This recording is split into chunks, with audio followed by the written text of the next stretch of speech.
there, good people. Thank you so very much for sharing your time with me. Once again, I truly appreciate all of you who are new to this channel and those of you who continue to return. God bless you all. You warm my heart. I'm so appreciative of your support. I want to add to in this video, ask that you would go visit Pink Girl Teaches and subscribe to her channel if you have not. She is awesome. She has the sweetest spirit and some really simple, straightforward answers to many questions that you may have about narcissistic abuse. However, her and I are going to team up and create a video that we'll release this month answering survivors' questions. And we really are looking for those questions that you can't find answers to on any videos, or, you know, those of you who have been searching for answers to certain questions and you just can't find the answer. Please submit those questions to either myself or to her, and we'll make sure that if we do not know the answer to it, that we will find a resource to send to you.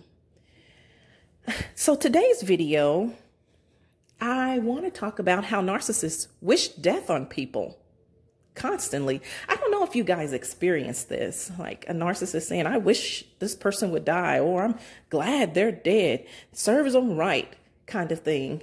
And it's something really eerie about it, something very dark. Not normal people don't wish death on others. For one, we understand that karma will make sure that we are served well if we're putting that kind of mess out there. So I remember one time my ex came to me and he said, oh, this lady passed away who was in the military with him of pneumonia.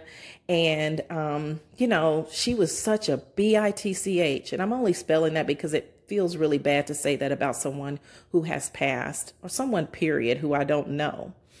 So he told me that this lady gave him hell, and she was just this and she was that. In other words, you know, whatever he told me about her, which I can't remember, is probably what he did to her. And since she didn't like it or didn't respond to him well, then death is what she deserved. And he said, well, I probably should feel sorry, but I don't feel sorry for that B. She got what she deserved.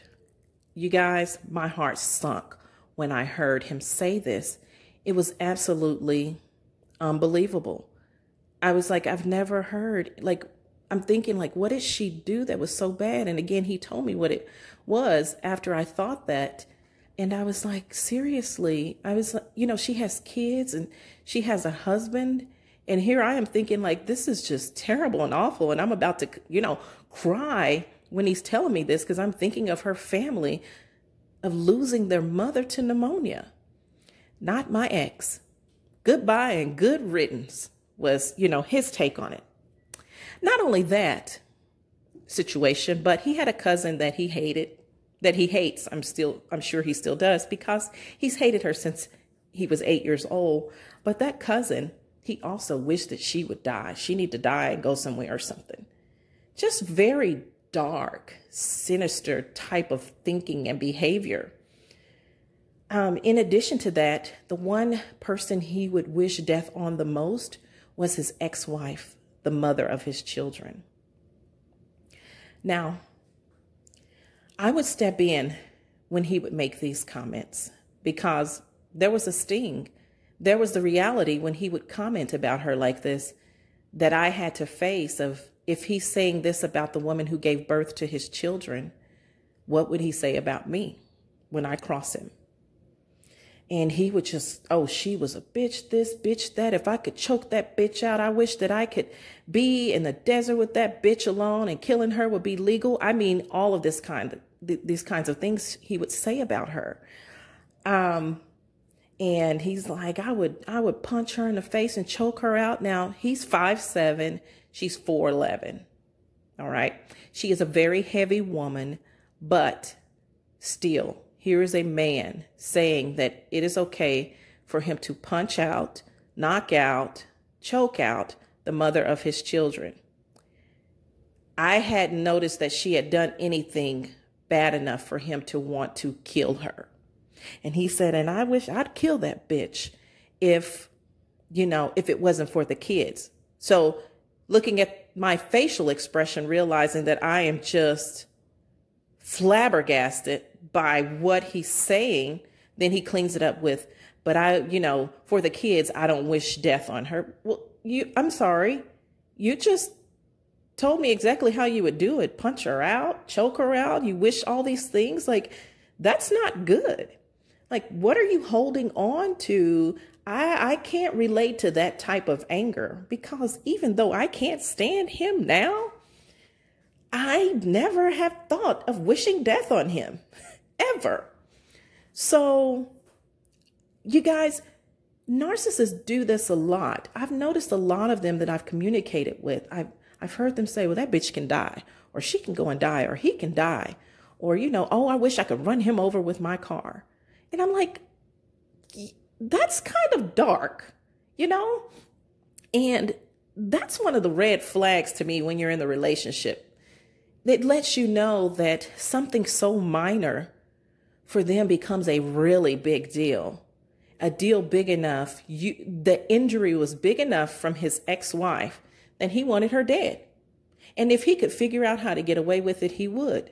Now, she told me she's his forever supply, which is so sad, you guys, in itself, I think, because I'm not really sure if she's not a narcissist or not.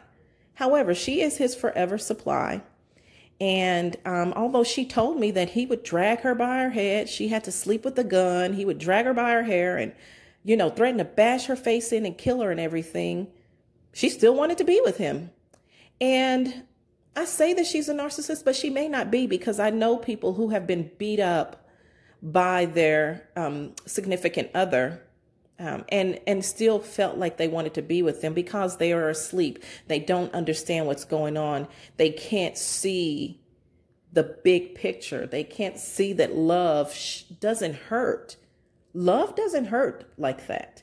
Love may correct you, but love will not wish death on you, will not raise its hand to you. That's not love. That's something dark. That's evil.